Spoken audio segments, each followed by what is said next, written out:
Laboratory for Public Health. The purpose of this educational DVD is to demonstrate collection of a nasopharyngeal swab using the appropriate transport medium and swabs. The first menu choice is an overview of the swabs, transport medium, and patient information to be collected. There are also 3 other segments illustrating collection of a nasopharyngeal swab from a child, adult, and senior. I should emphasize that the infection control practices shown in this DVD may differ from those in your respective facilities. Please follow the practices pertinent to your institution. Why do we collect a nasopharyngeal swab? The reason for that is that a lot of respiratory viruses and bacteria are found in the upper nasopharynx, and that's the reason we collect a nasopharyngeal swab. The nasopharynx includes the area which is shown in this diagram, and many of the viruses such as influenza, respiratory syncytial virus, parainfluenza, adenovirus, and human metapneumovirus are found in this area. Consequently, collection of a nasopharyngeal swab rather than a nose or a throat swab is more likely to test as positive for one or more of these agents. These are the nasopharyngeal swabs, which come in packages. Each swab is separately packaged in a sterile blister wrap, and the swab should be stored at ambient temperature away from the sunlight or other heat sources. The expiry date is located on the base of the swab, and swabs should not be used past this date. There are different parts to the swab. Open the container where it says "Peel here," which is the side away from the collection end. As you can see, the swab has a furry tip, and studies conducted at the provincial laboratory and from the literature show that this feature increases the removal of cells which are both infected and uninfected, thereby lowering the rejection rate of unsuitable samples and improving the positivity rate of samples. The shaft of the swab has a thicker diameter at one end where you hold it, and it progressively narrows to a thinner end, culminating in the furry piece. Do not confuse this nasopharyngeal swab with a throat swab, which is shown here for comparison. On the thick part of the swab is a score line or groove shown here, which facilitates break-off of the swab into the collection tube once the sample has been taken. Unless you are unduly vigorous during the swabbing process, the swab will not break off at this point. You will also find that for some patients where the swab tapers into the finest part, this is the depth to which it can be inserted into the nose. However, the depth to which it can be inserted is specific to each patient, and determining this length is shown in each of the accompanying collection clips. Finally, these swabs should only be used for the collection of nasopharyngeal samples from adults and children, and should not be used to collect samples from any other of these sites. This next section describes the universal transport medium for the collection of respiratory viruses. This is the universal transport medium container, which is available from our current suppliers, which is Copan. This medium can be used for a collection of samples from a number of different respiratory and non-respiratory sources for respiratory viruses, herpes, chlamydia, ureaplasma, and mycoplasma. This medium is not suitable for pertussis or bacterial pathogens. The medium to the right of the universal transport medium is Reagan low medium, which should be used for the collection of pertussis. The collection tube has an expiry date which is located in black type on the label just below the cap. Do not use it if it's past this date, has become cloudy, has turned color, or has obviously leaked. You will note that the tubes are not individually packaged, so that users will have to request the numbers that they need without wasting it. This medium must be stored either at room temperature in a cool place, away from heat sources and light, or in a fridge. It should not be frozen.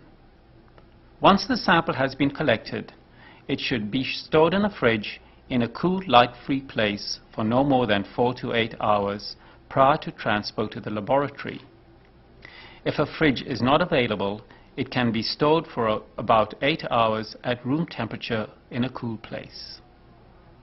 Expired medium that is not obviously contaminated can be discarded in ordinary garbage.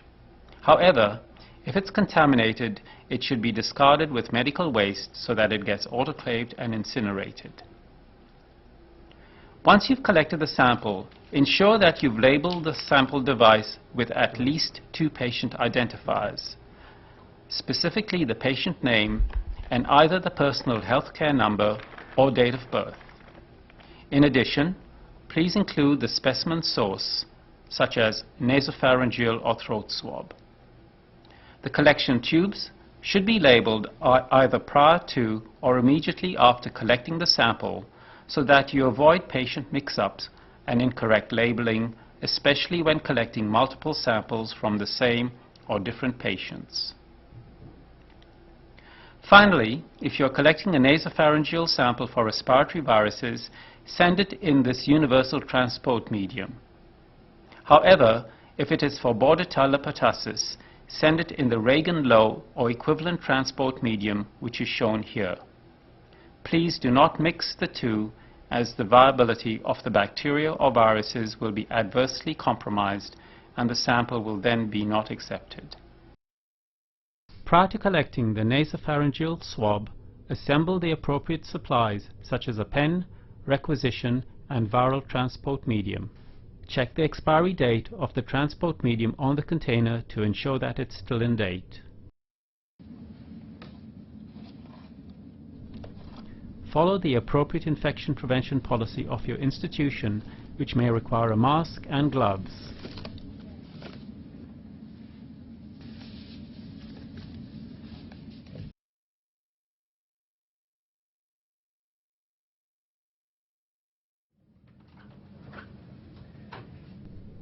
Explain the collection procedure to the child and parent.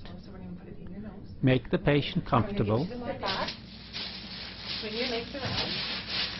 Come back, and then you'll put your shoulders your bed up. Alrighty. There you go. You want to come sit with her?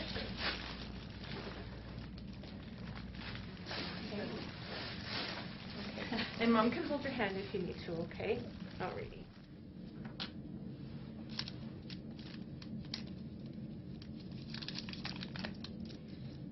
The patient's nasal passages should be clear of mucus prior to insertion of the swab.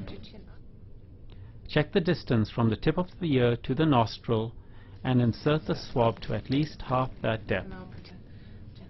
Insert the swab into the nostril with a few rotations to help collect more cells from the nasopharynx. This process may cause the patient to sneeze or cough. Snap the swab shaft into the transport medium at the score line, then cap the container. Complete the labeling of the sample and requisition prior to sending it to the laboratory for testing. Remove your protective equipment and perform hand hygiene.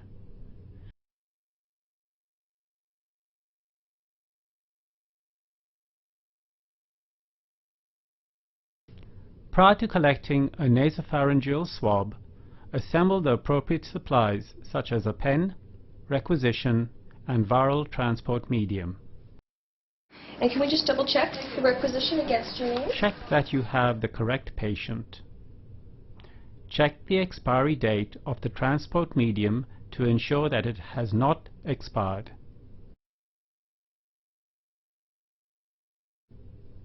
Follow the infection prevention policy of your institution, which may require hand hygiene, a mask, protective eyewear, and gloves. It may be helpful to loosen the lid of the specimen container to facilitate putting in the swab after it has been collected.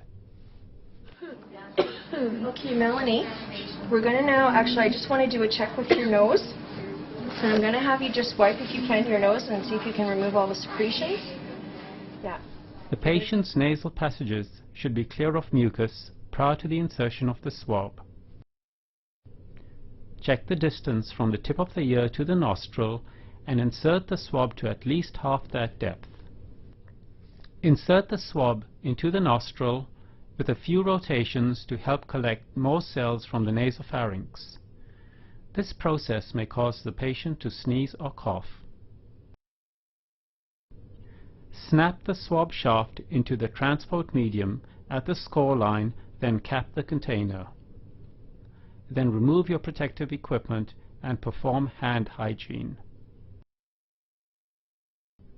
Complete the labeling of the sample and requisition prior to sending it to the laboratory for testing. Prior to collecting the nasopharyngeal swab, assemble the appropriate supplies such as a pen, requisition, and viral transport medium. Check the expiry date of the transport medium on the container to ensure that it's still in date. Good afternoon, Ruth. Good afternoon. I've come to take that swab that I mentioned to you earlier to Yes. see if you have any respiratory viruses. Thank you.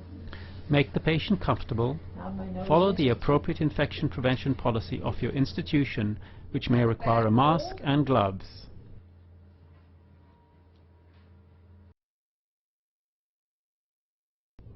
The patient's nasal passages should be clear of mucus prior to insertion of the swab. Check the distance from the tip of the ear to the nostril and insert the swab to at least half that depth. Insert the swab into the nostril with a few rotations to help collect more cells from the nasopharynx. This process may cause the patient to sneeze or cough. Snap the swab shaft into the transport medium at the score line, then cap the container. Remove your protective equipment and perform hand hygiene. Complete the labeling of the sample and requisition prior to sending it to the laboratory for testing.